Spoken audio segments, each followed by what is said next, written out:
Nous allons accompagner la famille Martin de 1865 jusqu'à la mort de Louis Martin en 1894. Alors si on fait un rapide état des lieux en 1865,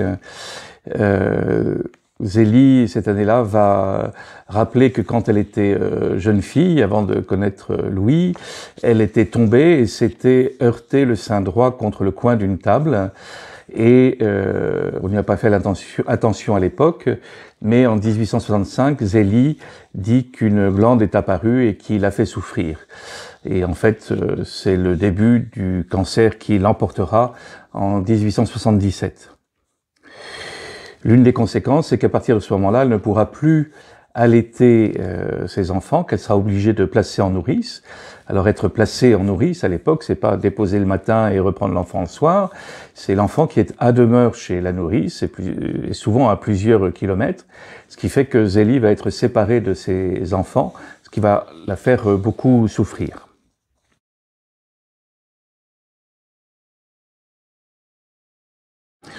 Donc entre 1865 et 1870, la famille Martin va être confrontée à une série impressionnante de deuils.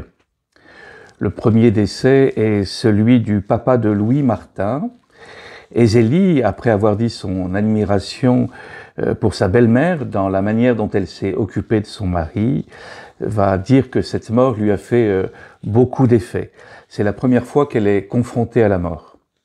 Et elle va écrire « Je te l'avoue, la mort m'épouvante. Je viens de voir mon beau-père, il a les bras si raides et le visage si froid, et dire que je verrai les miens comme cela, ou qu'ils m'y verront.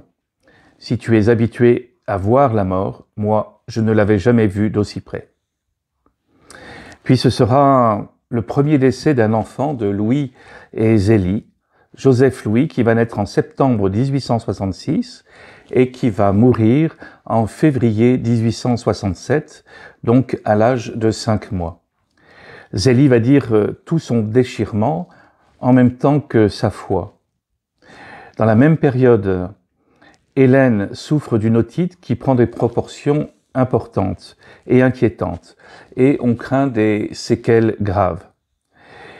Alors Zélie a l'idée d'intercéder auprès de son enfant qui vient de mourir.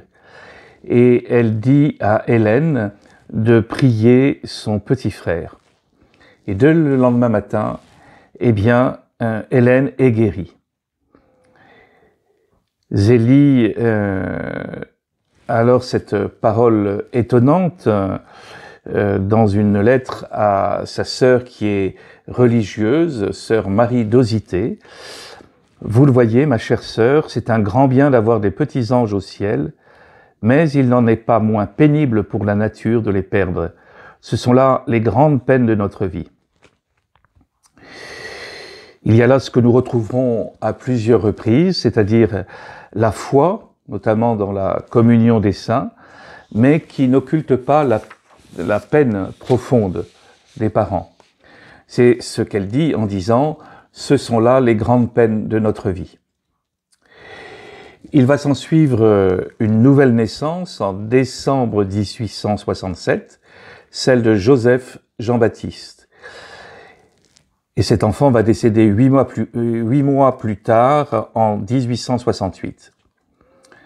Zélie écrit « Je crois que nous allons avoir encore le malheur de perdre le petit Joseph. Il est à toute extrémité. J'ai vu 2 médecins. L'un n'a rien ordonné, l'autre pas grand-chose. Je crois qu'ils n'ont aucun espoir de le sauver. Je suis vraiment découragé. Je n'ai même plus la force de le soigner. Cela arrache le cœur de voir un petit être tant souffrir. Il n'a qu'un cri plaintif. » Et ce petit Joseph décède le lendemain où Zélie a écrit cette lettre. Puis il y a la santé du père de Zélie qui va décliner et elle a décidé avec Louis de le prendre à demeure à la maison. Et elle admire son mari en disant « On n'en rencontrerait pas un sur 100 qui soit aussi bon que lui pour un beau-père. Alors, comme on le voit chez les Martin, il n'y a pas de souci de beau-père ou de belle-mère. Et c'est un mois après le décès du petit Joseph que le papa de Zélie, M. Guérin, va décéder. On est en septembre 1868. C'est-à-dire qu'en 1 an et demi, on en est déjà à 3 décès chez les Martin. Et là, le coup est rude pour Zélie, qui va avouer qu'elle est finalement complètement sonnée. Et elle a du mal à faire face. Et on le voit dans cette lettre très touchante qu'elle écrit. « Samedi, je cherchais mon père partout. Il me semblait que j'allais le trouver. Je ne pouvais me figurer que j'en étais séparé pour toujours. Hier, je suis allé au cimetière. À me voir, on aurait dit « Voilà la personne la plus indifférente du monde ». À quelques pas plus loin, je m'agenouillais sur celle de mes 2 petits anges. Même indifférence apparente. J'ai parcouru un chemin que j'avais parcouru il y a 5 semaines avec mon petit enfant et mon père. Je ne pourrais vous dire tout ce que j'ai éprouvé. Je ne faisais attention à rien de ce qui se passait autour de moi.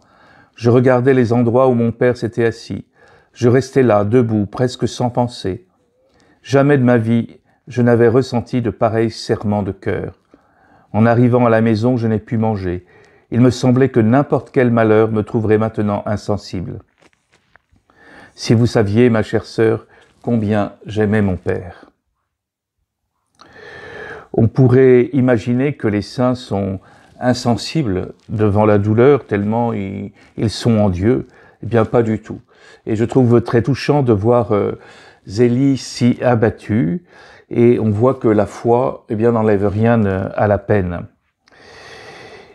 Les saints ne sont pas des personnes éthérées qui n'ont plus de contact avec la réalité. On dirait même au contraire. Ils ont bien les pieds sur terre. Et la réalité de leur vie, ça peut être une grande souffrance qu'ils ne vont pas nier. Même au contraire, ils vont savoir l'exprimer et se tourner vers Dieu avec cette souffrance. Et pour Zélie, au cœur même de cette souffrance, demeure une confiance en Dieu. 1 an et demi après, en février 1870, Zélie attend un enfant pour le mois d'août. Mais au même moment, la santé de la petite Hélène se dégrade de plus en plus. Et Zélie va raconter les derniers jours d'Hélène. Après le départ du médecin, je la regardais tristement. Ses yeux étaient ternes, il n'y avait plus de vie et je me suis mise à pleurer. Alors elle m'entoura de ses 2 petits bras et me consola de son mieux. Toute la journée, elle ne faisait que dire « Ma pauvre petite mère qui a pleuré ». J'ai passé la nuit du dimanche au lundi près d'elle, nuit très mauvaise. Le matin, on lui a demandé si elle voulait prendre son bouillon. Elle a dit « oui », mais ne pouvait pas l'avaler. Cependant, elle fit un effort suprême en me disant « Si je la mange, vas-tu mieux me l'aimer ?» Alors elle a tout pris. Mais après, elle souffrit terriblement et ne savait que devenir. Elle regardait une bouteille de potion que le docteur lui avait ordonnée et voulait la boire, disant que, quand tout allait être bu, elle serait guérie. Puis, vers 10h moins un quart, elle me dit « Oui, tout à l'heure, je vais être guérie, oui, tout de suite. » Au même moment, tandis que je la soutenais, sa petite tête est tombée sur mon épaule, ses yeux se sont fermés, puis 5 minutes après, elle n'existait plus. Cela m'a fait une impression que je n'oublierai jamais. Je ne m'attendais pas à ce brusque dénouement, ni mon mari non plus.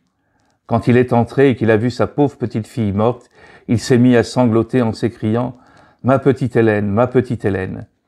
Puis nous l'avons offerte ensemble au bon Dieu. Voilà donc que la souffrance infinie du couple Louis et Zélie est de nouveau ravivée. Et on voit comment dans les larmes, ils sont capables de se tourner vers Dieu. Puis nous l'avons offerte ensemble au bon Dieu. 6 mois après, ça va être la naissance de Mélanie qui va mourir à l'âge d'1 mois et demi. Et c'est une mort assez dramatique puisque Zélie va s'apercevoir que la nourrice chez qui elle l'avait placée ne s'occupe pas de cet enfant et la nourrit à peine. Mais là encore, on voit Zélie complètement affligée. Celle-là était gentille comme un bouquet, puis il n'y avait que moi qui la soignais. Oh, je voudrais mourir aussi, je suis tout à fait fatiguée depuis 2 jours. Je n'ai pour ainsi dire rien mangé, et j'ai été debout toute la nuit dans des angoisses mortelles.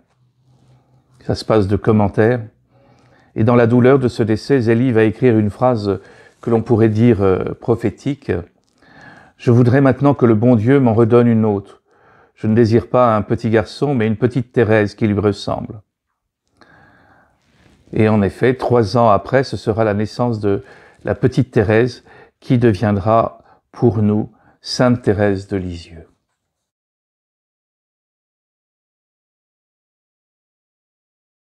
Alors forcément, avec tous ces deuils, toutes ces maternités, le travail de Zélie, son atelier de dentelle qui l'occupe énormément, il y a donc une fatigue qui s'est installée et cela n'arrange pas, bien entendu, la santé de Zélie. Et sa sœur, Marie d'Osité, face aux soucis de santé de Zélie, dira d'elle, ce qui me rassure un peu, c'est son esprit de foi et son courage vraiment prodigieux. Quelle femme forte! L'adversité ne l'abat pas, la prospérité ne l'élève pas. Elle est admirable. Sa sœur nous dit donc que Zélie n'est pas restée à terre après tous ses décès. Et d'autre part, si son atelier de dentelle commercialement marche très bien, cela ne lui monte pas à la tête. Elle est restée les pieds sur terre et tournée vers le Seigneur. Chez les Martin, ce sera toujours Dieu premier servi. Alors si elle cherche à rassurer son mari en lui disant qu'elle a la ferme confiance d'être soutenue d'en haut, elle n'en exprime pas moins à d'autres proches son inquiétude. Son frère pharmacien va lui donner des traitements, mais il n'a pas toutes les compétences requises et ces traitements vont se révéler insuffisants. Et la fatigue commence à être de plus en plus pressante chez Zélie, qui va écrire ceci. « J'aspire après le repos, je manque même de courage pour continuer la lutte. Je sens le besoin de me recueillir un peu pour penser à mon salut, que les embarras de ce monde me font négliger. » Il y a là donc ce qu'on va retrouver à plusieurs reprises, cette conscience de Zélie que la mort s'approche et elle veut s'y préparer. En même temps, elle est très consciente de ses limites et elle va écrire à sœur Marie d'Osité « Les grandes souffrances, non. Je n'ai pas assez de vertu pour les désirer, je les redoute. » Et on voit que Zélie est comme chacune et chacun d'entre nous. Elle a une saine réaction, ce n'est pas du dolorisme, et ce qui est une bonne chose, surtout dans une époque au XIXe siècle où certains pouvaient avoir cette tendance. Finalement, elle dit que si elle ne peut pas souffrir, ça l'arrangerait bien. Alors cela peut nous inciter à nous tourner vers elle quand nous ou d'autres sont confrontés à la souffrance. On peut lui demander d'intercéder pour nous ou pour ceux que nous connaissons et qui traversent des épreuves. Alors Zélie va essayer de rassurer Louis, qui n'a pas vraiment conscience complètement de l'état de santé de sa femme. Finalement, Zélie va aller consulter un médecin à Alençon qui va lui dire la réalité de son état. Voilà ce qu'elle dit à sa belle-sœur. « Ma chère sœur, le cœur me bat en pensant à la peine que je vais vous faire. J'ai hésité un instant à vous dire toute la vérité, mais je sens qu'il le faut, j'ai besoin de vos conseils. J'étais bien décidée dimanche dernier à aller trouver un médecin. J'étais plus inquiète que je ne voulais le faire paraître, voyant mon mal s'aggraver. Si j'ai tant tardé, c'est parce que je faisais le remède de mon frère et qu'il ne me conseillait pas de médecin. Je savais aussi qu'il n'y avait rien à faire qu'une opération et cette pensée me fait frémir, non à cause de la souffrance, mais parce que je suis persuadé qu'à partir de ce moment-là, je me coucherai pour ne plus me relever. Finalement, j'étais chez le docteur Intel, qui, après avoir bien examiné, bien palpé, m'a dit après un moment de silence, « Savez-vous que ce que vous avez là est d'une nature très grave? C'est une tumeur fibreuse. Reculeriez-vous devant une opération ?» J'ai répondu « Non », bien que j'ai la certitude qu'au lieu de me sauver la vie, cette opération m'avancerait les jours. J'ajoutai des preuves à l'appui, si bien qu'il reprit aussitôt « Vous en savez autant que moi. Tout cela est la vérité. Aussi, je ne puis vous le conseiller, car c'est bien douteux. » Je lui ai demandé s'il y avait une chance sur 100, il m'a répondu évasivement. Je lui suis bon gré de sa franchise, car je vais m'empresser de liquider mes affaires pour ne pas laisser ma famille dans l'embarras. Il m'a proposé une ordonnance. Je lui ai dit « À quoi cela servira-t-il » Il m'a regardé et m'a répliqué « À rien, c'est fait pour faire plaisir aux malades. » Je n'ai pu m'empêcher de dire tout chez nous. Je m'en repens à présent, car c'était une scène de désolation. Tous pleuraient, cette pauvre Léonie sanglotait. Mais je leur ai cité tant de personnes qui avaient été 10 et 15 ans comme cela, et je paraissais si peu inquiète, faisant mon affaire aussi gaiement que d'habitude, peut-être davantage, que j'ai un peu calmé tout mon monde. Voilà, si elle dit la vérité de son état à sa belle-sœur, elle décide de ne rien en dire à sa sœur, Marie d'Osité, qui est elle-même malade et qui en est dans ses derniers jours. Alors il y a quelque chose d'impressionnant dans cette force de caractère de Zélie, qui vient finalement soulager sa famille, qui porte sa famille, qui la rassure. Et en fait, c'est elle qui est forte. Nous l'avons dit, la sœur de Zélie, Marie d'Osité, est elle aussi malade, elle est née dans ses derniers jours. Et Zélie ayant décidé, comme nous l'avons dit, de ne rien dire à sa sœur, écrit ceci. « Je suis cependant bien loin de m'illusionner et j'ai peine à m'endormir le soir, quand je pense à l'avenir. Toujours je me résigne le mieux possible, mais j'étais loin de m'attendre à une pareille épreuve. Ma sœur est bien heureuse de mourir, elle ne saura rien de ces tristesses-là. Je ne veux pas empoisonner ses derniers jours. Je ne le dirai pas non plus à Pauline. Si elle le savait, elle ne pourrait retourner en pension. Comme je la connais, elle se ferait plus de peine qu'en me voyant. » Louis est effondré par cette nouvelle, et Zélie va dire « Mon mari ne peut se consoler. Il a laissé le plaisir de la pêche, monté ses lignes dans le grenier, ne veut plus aller au cercle vital. Il est comme anéanti. Il est parti ce soir même trouver Monsieur Vital pour lui rendre compte de la consultation. Celui-ci persiste à dire que l'opération est très nécessaire. Donnez-moi votre avis, je vous en prie. »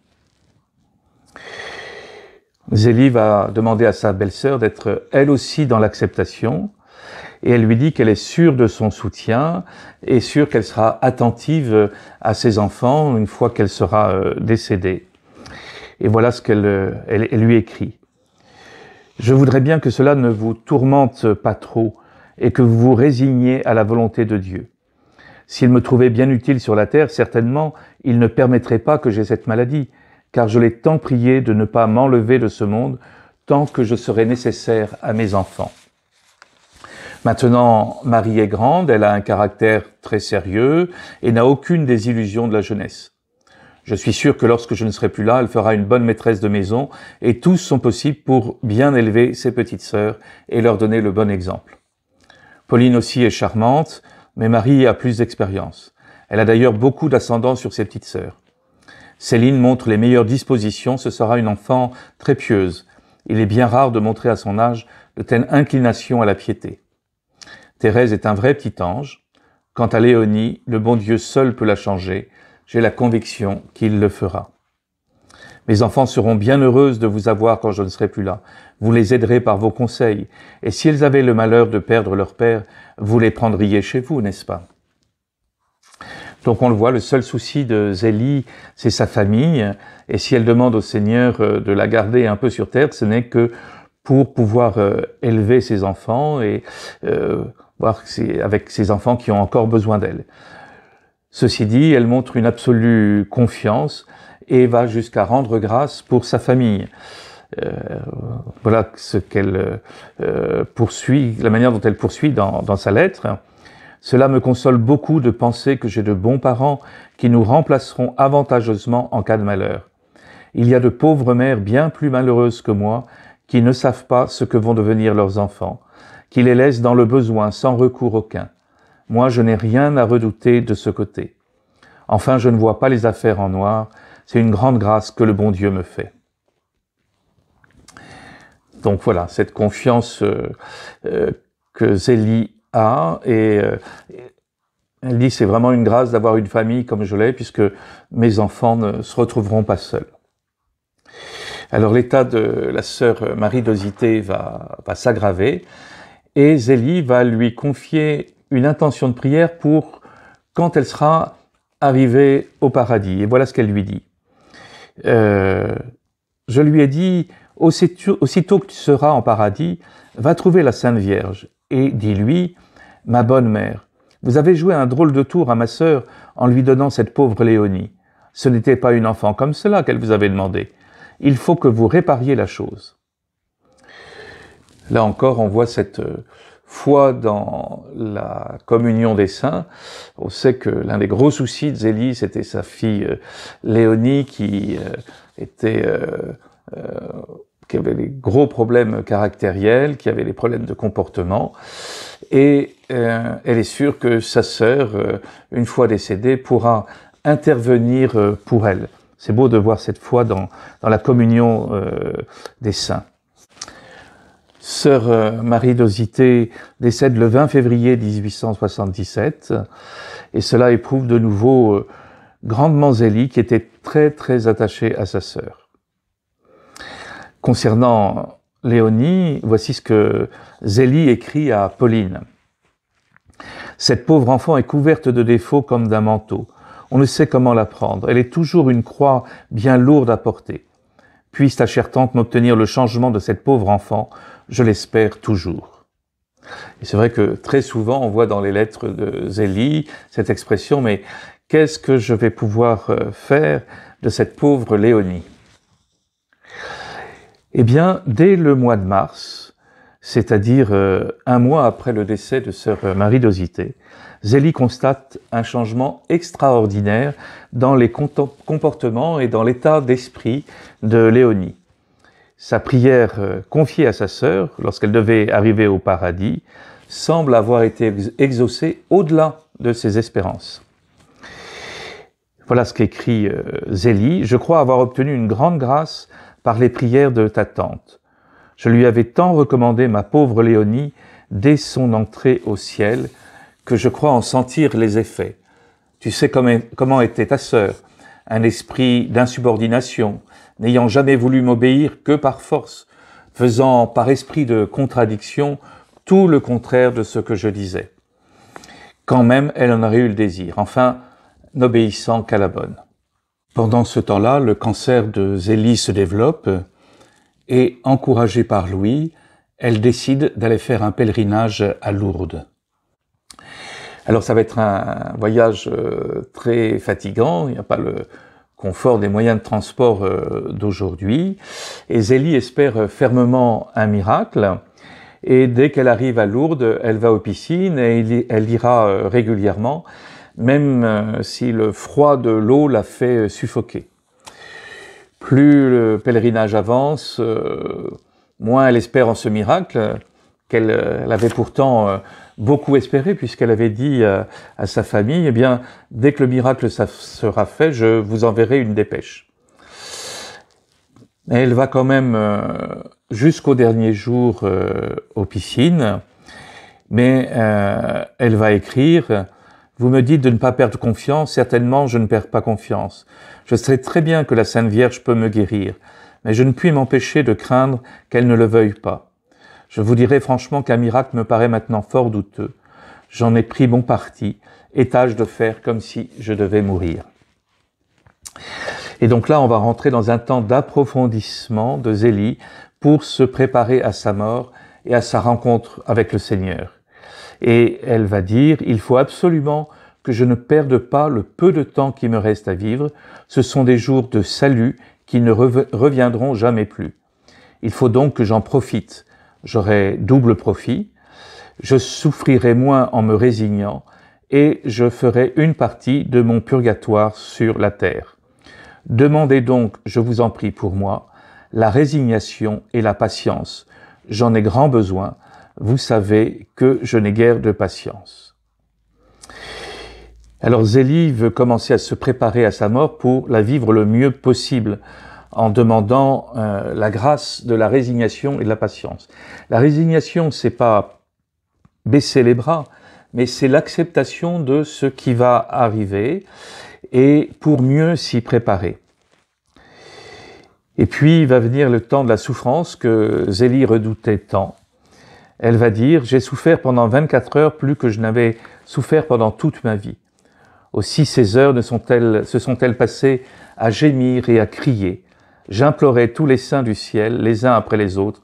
Personne ne me répondait. » Zélie fait là l'expérience de la souffrance ultime, avec le silence comme réponse à sa prière, un peu comme Jésus en croix quand il dit « Mon Dieu, pourquoi m'as-tu abandonné ?»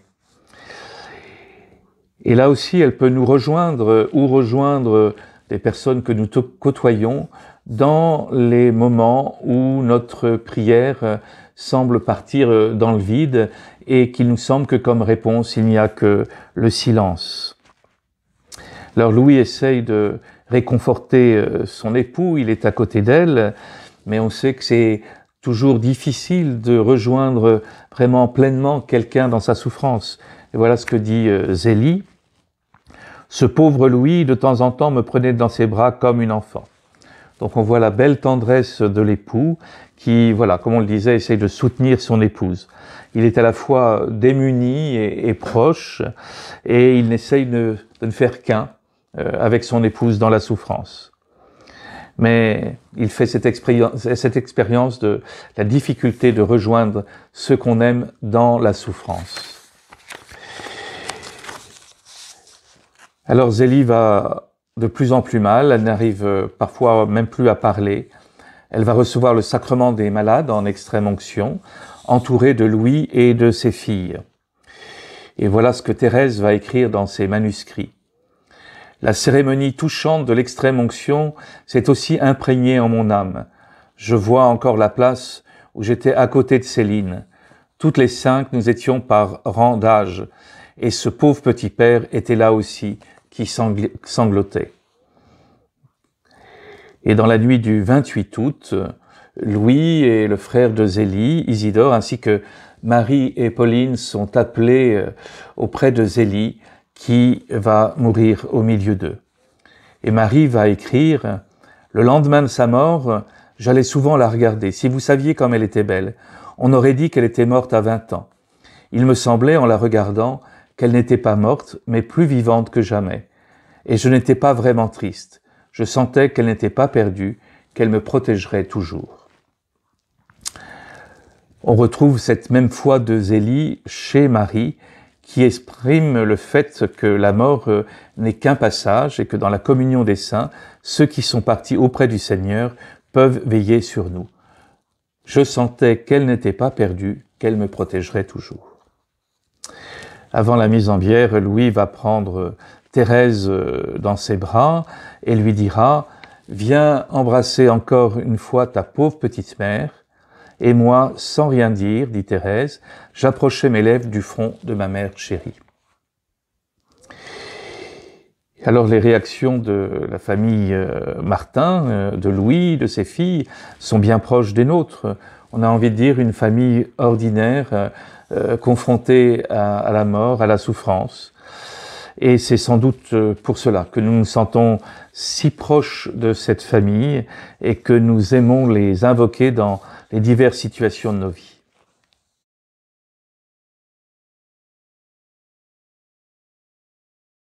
Nous allons maintenant accompagner Louis dans la dernière étape de sa vie. On est en 1896 et l'état de Louis se dégrade progressivement, aussi bien au plan physique qu'au plan mental. Et ça va être une source d'humiliation pour lui quand, dans ces moments de lucidité, il se rend compte de son état. Nous verrons comme au cœur même de cette santé chancelante, il garde un attachement inconditionnel au Christ et une attention aux autres. En mai 1887, Louis va être victime d'une attaque cérébrale qui va entraîner principalement la paralysie de sa jambe gauche et une paralysie partielle de son côté gauche. Il a des engourdissements dans la langue qui provoquent des difficultés d'élocution. Bon, son beau-frère Isidore Guérin va le soigner et il va se rétablir et il n'aura pas de séquelles apparentes.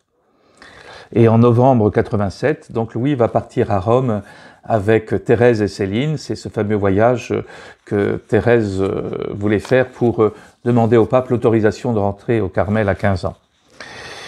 Thérèse remarque que son père est quand même très fatigué pendant ce pèlerinage et Céline est inquiète parce qu'il trouve qu'il a une blancheur mortelle et les lèvres vraiment violacées. Donc elle va s'écrier à plusieurs reprises « Mais papa, tu es malade !»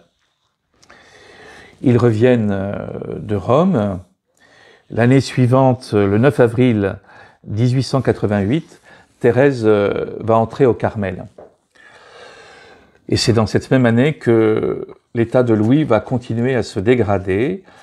On voit que Louis est victime de distraction, d'oubli.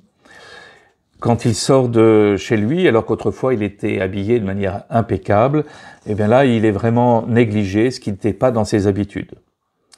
Louis est pris de crises d'angoisse incontrôlables. Ces crises d'angoisse sont extrêmement douloureuses et le font vraiment souffrir. Et ceux d'entre nous qui sont sujets à ce type de crise d'angoisse savent bien de quoi il s'agit. Louis a des peurs qui arrivent comme ça. Il a peur d'une persécution religieuse.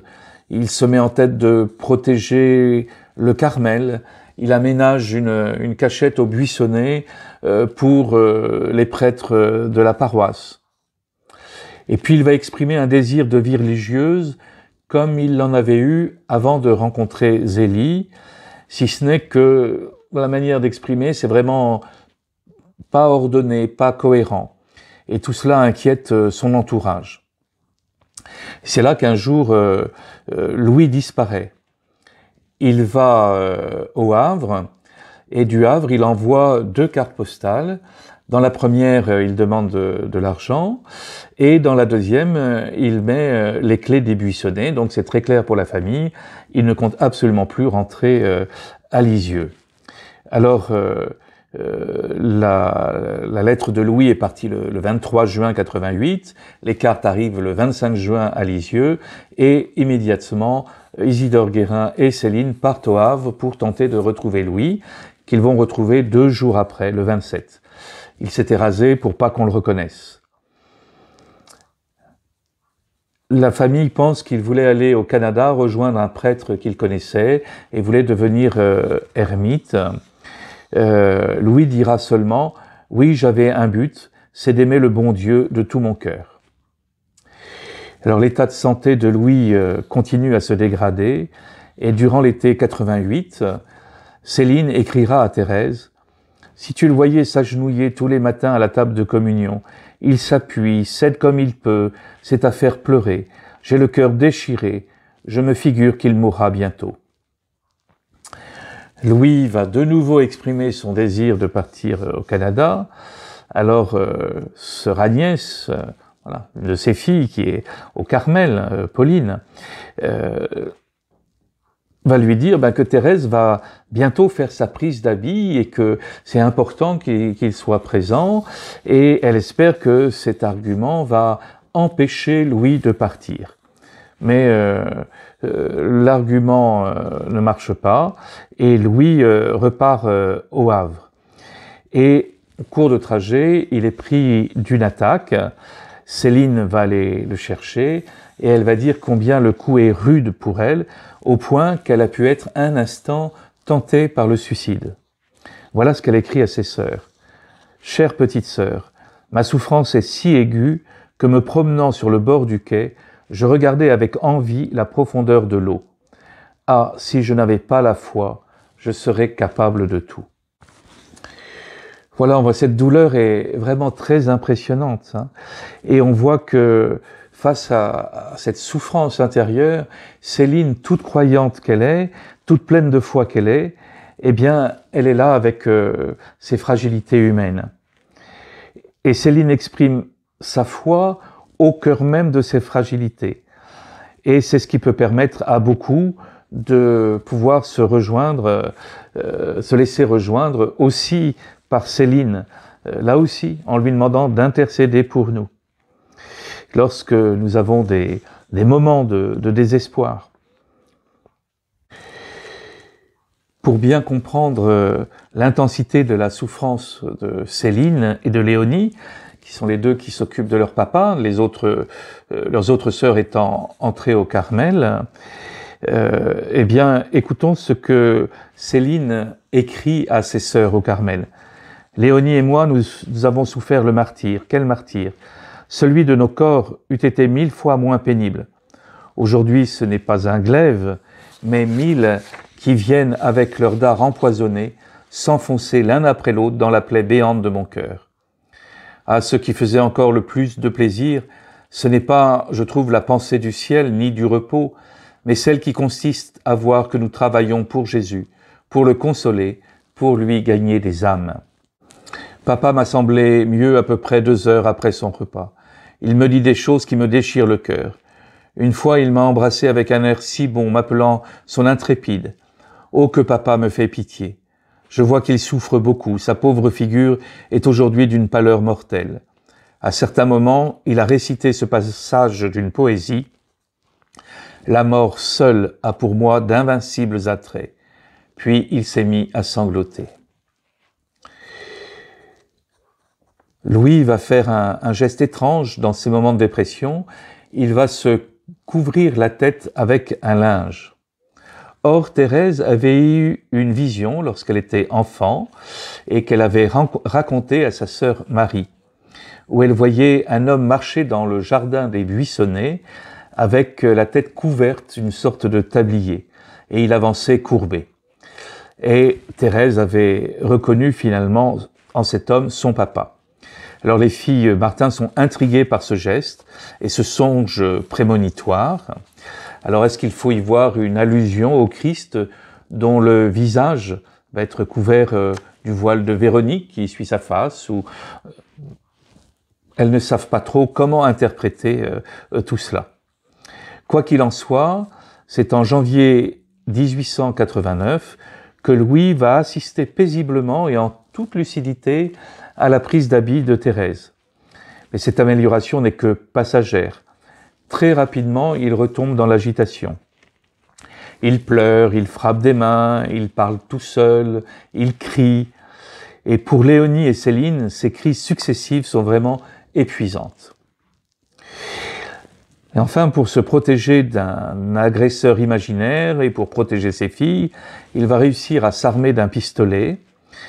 Alors le docteur est appelé, et il va le désarmer. Et pour le protéger de lui-même et protéger son entourage, la décision est prise de l'interner au Bon Sauveur à Caen. Le Bon Sauveur, c'est un hôpital psychiatrique qui est tenu par des religieuses. Alors il y a environ 140 religieuses, il y a 100 à 300 employés selon les moments, et Louis va se retrouver avec 500 hommes qui sont internés comme lui. Dans le train, bien qu'on lui ait rien caché, Louis va penser qu'on l'emmène faire une promenade, et ce n'est qu'en arrivant au Bon Sauveur qu'il réalise qu'il va y rester pour y être soigné. Il dira, c'est la plus grande épreuve qu'un homme puisse subir.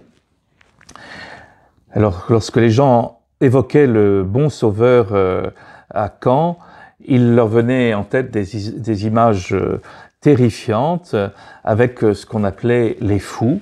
Et dans la mentalité de l'époque, eh bien, si on était devenu fou, c'est qu'on avait des tares dont on était responsable et le déshonneur, l'humiliation retombait non seulement sur le malade, mais sur l'ensemble de la famille. Et les familles étaient ainsi regardées de travers, et c'est à ce sujet que Pauline va écrire ceci. Notre chagrin était souvent avivé d'une façon cruelle par l'indiscrétion des conversations qu'on tenait devant nous. Un jour au parloir, nous entendîmes les choses les plus dures sur notre pauvre père. On employait en parlant de lui des termes méprisants. D'autres fois, en récréation, la mère prieure appréciait ouvertement en notre présence la maladie de mon père, parlant du régime de la maison de santé, de ce que les fous font ou ne peuvent faire, des camisoles de force, etc. Au Bon Sauveur, dans ces moments de lucidité, Louis va s'efforcer d'être un vrai témoin du Christ et de garder ce sens de la charité qu'il a toujours habité. Et une religieuse va lui dire « Vous êtes apôtre ». Et Louis va lui répondre « C'est vrai, je suis apôtre, mais j'aimerais mieux être apôtre autre part que là. Enfin, puisque la volonté du bon Dieu est que je sois là, je crois que c'est pour abattre mon orgueil ». Ce qui va toucher l'entourage de Louis, c'est que malgré l'inexorable dégradation de son état, au cœur même de sa maladie, il retrouve les ressources nécessaires pour rester proche du Christ et mettre sa foi en pratique. On peut dire que dans son épreuve, Louis essaye de trouver du sens là où il y a du non-sens. Et ce sens, il le trouve dans son compagnonnage avec le Christ. Petite anecdote, par exemple, quand tu lui apportes des pâtisseries, eh bien, il cherche toujours à partager. Ou à un autre moment, une sœur, pendant la Semaine Sainte, veut lui donner un petit gâteau, il dit non, pas pendant la Semaine Sainte. Alors Céline et Léonie s'étaient installées à Caen chez des religieuses pour être plus proches de leur père, mais elles ont besoin de repos et vont repartir un temps à Lisieux chez leur oncle. Et là encore, Louis a une réaction d'attention à ses filles qui ne cherchent pas à garder pour lui. Il va dire « Dites-leur de rester aussi longtemps que leur bon oncle le jugera nécessaire. Je ne veux pas qu'elles reviennent à cause de moi. Je suis bien, très bien ici. Quand ma mission sera achevée, j'irai les rejoindre. Mais ce ne sera pas si tôt car j'ai beaucoup à faire pour convertir tout votre monde, dit-il à une religieuse. Alors là, c'est intéressant de voir que Louis se considère en mission au Bon Sauveur avec le souci de convertir tout le monde. Louis, finalement, vient nous dire que l'annonce de l'Évangile peut se faire dans tous les lieux et dans toutes les conditions. Alors il va y avoir un autre événement pénible pour Louis et pour ses filles. Isidore Guérin, son beau-frère, étant inquiet pour la gestion des biens de Louis, va vouloir lui retirer justement cette gestion. Alors les filles de Louis vont essayer d'empêcher leur oncle de mener à bien ce projet, mais Isidore Guérin est trop inquiet et il a sans doute aussi en tête un événement qui s'était passé, c'est que l'archiprêtre de la cathédrale avait lancé un appel aux dons pour la construction d'un nouvel maître-autel. Et donc c'était avant que Louis soit interné, et Louis avait apporté la somme complète en demandant la discrétion, mais ça correspondait quand même à l'équivalent de ce qu'avait été une année de travail à l'atelier de Zélie Guérin. Donc, deux notaires arrivent au Bon Sauveur, et ça arrive à un moment où Louis est dans un moment de lucidité. Et les notaires veulent le faire signer, et ils demandent qui les envoie, et ils disent que c'est ses filles. Alors Louis est effondré et dit « Ah, mes enfants m'abandonnent et n'ont plus confiance en moi ». Bien sûr, les filles de Louis sont également très peinées puisque elles ne sont en rien dans cette décision. Et donc il va y avoir cette souffrance mutuelle entre Louis et ses filles. Ensuite, ça va être la résiliation du bail des Buissonnets. Il va donc falloir déménager les meubles. Et il y a l'espérance que Louis pourra revenir à Lisieux et s'installer avec Céline et Léonie chez les Guérin au château de la Musse. Mais en fait, pour que Louis puisse revenir, il faut qu'il soit complètement paralysé parce que bien il sera plus facile à garder et à surveiller. Il faut donc attendre. Et en septembre 1890, Thérèse doit faire ses vœux. Alors elle s'est mis en tête que son père va pouvoir venir et elle essaye de monter un stratagème avec Céline en disant eh ben il viendrait qu'à la fin de la célébration. Et donc Isidore n'est pas du tout d'accord, ainsi que Pauline, sœur Agnès au Carmel, qui ramène Thérèse à la réalité en lui disant « Mais comment pouviez-vous espérer avoir notre pauvre père à votre cérémonie ? S'il était là, nous serions exposés à de bien plus grandes peines que celles de son absence. » Et Thérèse ne peut qu'acquiescer et réaliser que son idée était de la folie. Donc Thérèse va faire sa profession sans son père. C'est le 10 mai 1892 que Louis va enfin revenir à Lisieux et va loger donc chez son beau-frère et sa belle-sœur avec Céline et Léonie au château de la Musse. Il est installé au 2e étage et comme on n'a pas pu trouver d'infirmier, on a employé quelqu'un, il y a un domestique qui va arriver qui s'appelle Désiré et qui va s'occuper avec beaucoup d'attention et de délicatesse de Louis. 2 jours après son retour à Lisieux, Louis est emmené au Carmel pour voir ses filles et il sera dans un moment de lucidité et il va pouvoir reconnaître tout le monde. Donc c'est forcément un moment plein d'émotions où les larmes vont couler. Et Louis, qui a du mal à parler, va à un moment montrer le ciel de son doigt en disant « au ciel, au ciel ». Bien entendu, il signifie par là que tous se retrouveront au ciel près du Seigneur. De nouveau, nous retrouvons cette foi bien ancrée dans le cœur de Louis, malgré cette vie douloureuse qui est la sienne. Alors, il y a un moment touchant que relate Céline. Un soir, en entrant dans la chambre de papa, j'ai été surprise en l'entendant chanter, car Désiré ne l'aidait pas. Il avait seulement entonné le Kyrie, et papa continuait avec sa belle voix si juste, mais un peu voilée. Souvent, papa et Désiré chantent ainsi des psaumes et toutes sortes de chants d'église. Cela plaît beaucoup à papa. Comme je le disais, ce Désiré est vraiment attentif et délicat et arrive à faire sortir le meilleur de Louis dans ces moments de lucidité ou arrive à le rejoindre, même dans les moments plus difficiles.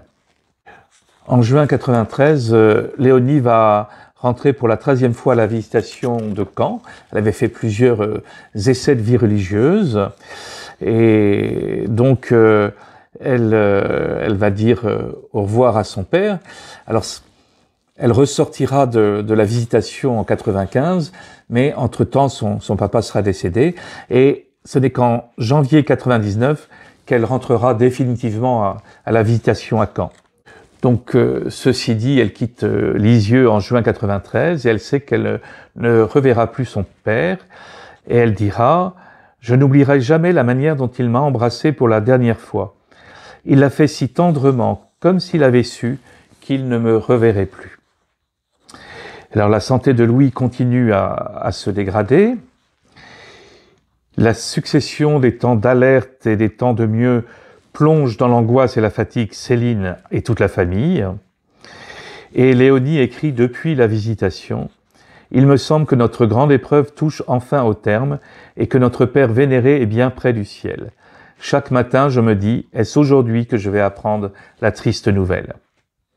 Alors c'est beau aussi de voir cette double réaction de Léonie, réaction spirituelle quand elle dit qu'il est bien près du ciel, et réaction très humaine lorsque elle est dans l'émotion chaque matin de savoir si c'est aujourd'hui qu'elle va recevoir cette triste nouvelle. Donc, de nouveau, on voit que la foi, le chemin vers la sainteté n'empêche en rien la tristesse et de demeurer très humain. Louis va recevoir pour la deuxième fois l'extrême onction le 28 juillet 1894 et c'est le lendemain qu'il va s'éteindre. Et voici les derniers moments de Louis tels que Céline les a consignés. Vers 7h15, nous nous aperçûmes que ce pauvre père était glacé. Ma tante alla chercher des bouteilles d'eau chaude. Seul auprès de lui, je priai et dis tout haut ces invocations.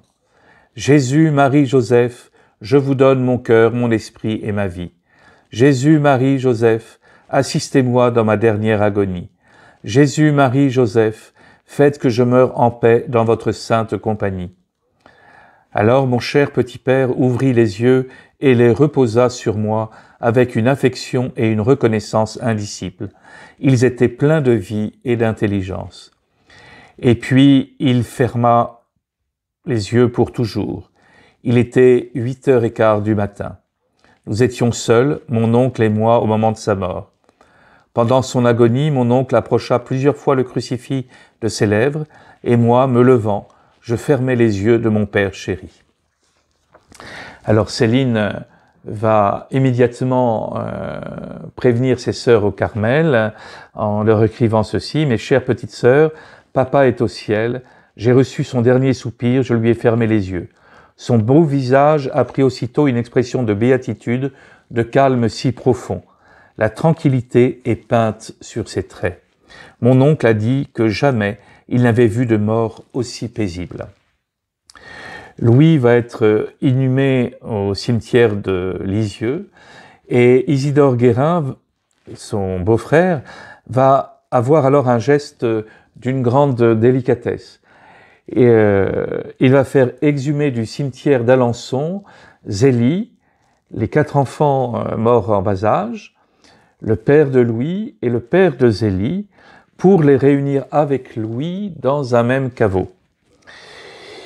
Isidore, sans doute mystérieusement, avait compris qu'il n'y avait pas de sainteté de Louis sans la sainteté de Zélie, pas de sainteté de Zélie sans la sainteté de Louis, et peut-être plus. Une sainteté familiale élargie, Thérèse qui est déjà déclarée sainte depuis longtemps, Léonie qui a été déclarée servante de Dieu, dont le procès en béatification est en route, et ensuite, qui sait,